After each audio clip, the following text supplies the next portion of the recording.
मी आता सध्या तासगाव तालुका बेंद्रेजवळ शिवाजीनगर म्हणून गाव आहे. तेथे एका द्राक्षाच्या बागेत आहे. द्राक्षाच्या बागायतदाराचं नाव आहे अंकुश महादेव भोसले. सध्या द्राक्षाची काढणी चालू आहे आणि आता किती उत्पादन निघतं आहे, किती क्षेत्र आहे, कोणत्या जातीची द्राक्ष आहेत याची माहिती थोडक्यात आपल्याला देतील ते. कुठल्या जाती द्राक्ष आहे ती? हा माझा माणिक चमन आहे. आणि किती आहे ते आता बाग तुमची? सर्वसाधारण एक 10 गुंठ आहे आता. 10 गुंठ्यामध्ये मग खर्च वजा जाता वगैरे इकडे तिकडे उत्पन्न किती निघते, काय करता ह्याचं द्राक्षांचं? ह्या डायरेक्ट विक्रीसाठी का बेदाण्यासाठी? विक्रीसाठी गेलेला आहे हा माझा आजचा माल. बाकी सगळी माहिती सांगा एक जरा. क्षेत्र किती आहे? क्षेत्र आहे 10 गुंठ. जवळजवळ 10 गुंठ्याचा आता खर्च म्हटला तर 40-50 रुपये येतो या अच्छा. सीझनला, वर्षभराचा. आता हे द्राक्षांची कुठं पार्सल करणार आहे? हे आता मुंबई मार्केट, लोकल मार्केटला दिलेलं आहे. कसा दर आहे आता सध्या? आता 200-250 पासून 200 पासून 300 पर्यंत आहे किलो? हा. म्हणजे पेटीचा? पेटीचा 4 किलो. म्हणजे 50 रुपये किलो. हा, 50 ते 60 रुपये किलो आहे आता चालू आहे. मग ह्या 10 गुंठ्यामध्ये किती उत्पन्न निघते आपलं? सर्वसाधारण एक 2 लाख आसपास निघते आपलं. 2. छान. आणि खर्च वाजा जाता आपला फायदा? 1-1.5 लाख रुपये राहतात.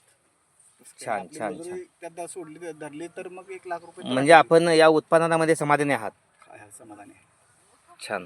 मग बेदाण्यासाठी कुठली द्राक्ष पाठवली जाते? बेदाणा कुठल्या द्राक्षांचा? थॉम्सन जातीचा होतो बेदाणा होतो. ह्या जातीचा नाही? माणिक चमनचा पण होतो. पण आता मार्केटला माल कमी आहे. माल कमी आहे काय? त्यामुळं माल कमी असल्यामुळं लोकल मार्केटला पण माल चाललाय. हा बेदाणाचाच म्हणून माल आहे पण चालतोय.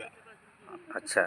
आता मार्केटला पण न्याय लागलेत लोक, कारण शुगर आहे, कलर आहे, या दोन्ही कारणामुळं माल उचलायला लागले. छान छान छान. दर चांगला मिळतोय? हा, तर आता ह्या वर्षी शेतकऱ्यांना दर चांगला मिळाला. छान छान. अवकाळी पावसाचा वगैरे कासका फटकारा बसलेला नाही यावर्षी? बसलाय ह्या वर्षी, नाही म्हणता येत नाही. म्हणजे फारसा नाही अगदी? फारसा नाही. छान. अशा पद्धतीने हे द्राक्षांची काढणी या बागेमध्ये सुरू आहे. या बागेतच आत्ता मी व्हिडिओ रेकॉर्डिंग करत आहे. हे अशा पद्धतीनं कटिंग चालू आहे. पहा, हे पहा. अतिशय सुरक्षित असा देठ पाठीमागं ठेवून त्याचं कटिंग करावं लागतं. काळजी घ्यावी लागते.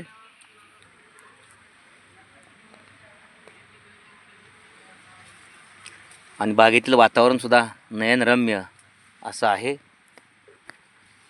हिरवागार हा परिसर आहे. पहा, अगदी मन वेधावून घेणारा. धन्यवाद. अशा या होतकरू शेतकऱ्यासाठी एक जरूर लाईक द्या.